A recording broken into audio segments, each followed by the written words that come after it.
ఎన్టీఆర్ జిల్లా ఇబ్రహీంపట్నంలో బంజారాల పాదయాత్రలో ఉద్రిక్తత చోటు చేసుకుంది. తుమ్మలపాలెం వద్ద హైదరాబాద్ విజయవాడ జాతీయ రహదారిపై గిరిజనులు బైఠాయించడంతో ట్రాఫిక్ జామ్ అయింది. 3 కిలోమీటర్ల మేర వాహనాలు నిలిచిపోయాయి. దీంతో పోలీసులకు బంజారాలకు మధ్య తీవ్ర వాగ్వివాదం చోటు చేసుకుంది. మహిళలు పోలీసులపై తిరగబడ్డారు. మంత్రి కొల్లు రవీంద్ర అనుచరుడు పామర్తి రాజా తమతో పనులు చేయించుకుని ఇవ్వాల్సిన డబ్బులు ఇవ్వకుండా వేధింపులకు గురి చేస్తున్నాడని ఆగ్రహం వ్యక్తం చేశారు.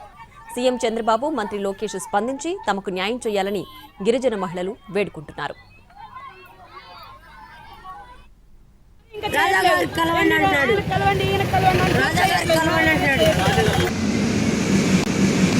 పామర్తి రాజా అనే వ్యక్తి కొల్లు రవీంద్ర అనుచరుడు 20 నెలల నుంచి చిత్రహింసలు చేస్తున్నారు.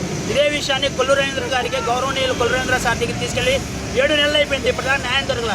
సరే, ఇది ఆషాఢ మాసం, అమ్మవారికి సారి పెట్టుకొని మాకున్న బాధ అమ్మవారి దగ్గరికి వెళ్ళి మొక్కుకొని మా బాధ తీరుస్తారేమో అని చెప్పే ఉద్దేశంతో మేము కాలినడకను మేము మొక్కుకొని బయలుదేరితే ఈ పోలీస్ వ్యవస్థ మాకు సహకరించకుండా మమ్మల్ని అడ్డుకొని మా మనోభావాలను దెబ్బతీస్తాం సార్. ఇదే విషయంగా గౌరవ ముఖ్యమంత్రి వర్యులు చంద్రబాబు నాయుడు గారికి, అలాగే గౌరవ మంత్రి వర్యులు లోకేష్ గారికి, అలాగే గౌరవ మంత్రి వర్యులు కొల్లు రవీంద్ర గారికి దయచేసి వేడుకుంటున్నాం.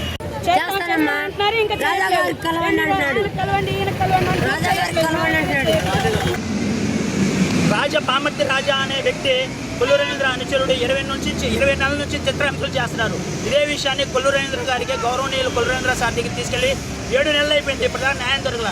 సరే, ఇది ఆషాఢ మాసం, అమ్మవారికి సారి పెట్టుకొని మాకున్న బాధ అమ్మవారి దగ్గరికి వెళ్ళి మొక్కుకొని మా బాధ తీరుస్తారేమో అని చెప్పే ఉద్దేశంతో మేము కాలినడకను మేము మొక్కుకొని బయలుదేరితే ఈ పోలీస్ వ్యవస్థ మాకు సహకరించకుండా మమ్మల్ని అడ్డుకొని మా మనోభావాలను దెబ్బతీస్తాం సార్. ఇదే విషయంగా గౌరవ ముఖ్యమంత్రి వర్యులు చంద్రబాబు నాయుడు గారికి, అలాగే గౌరవ మంత్రి వర్యులు లోకేష్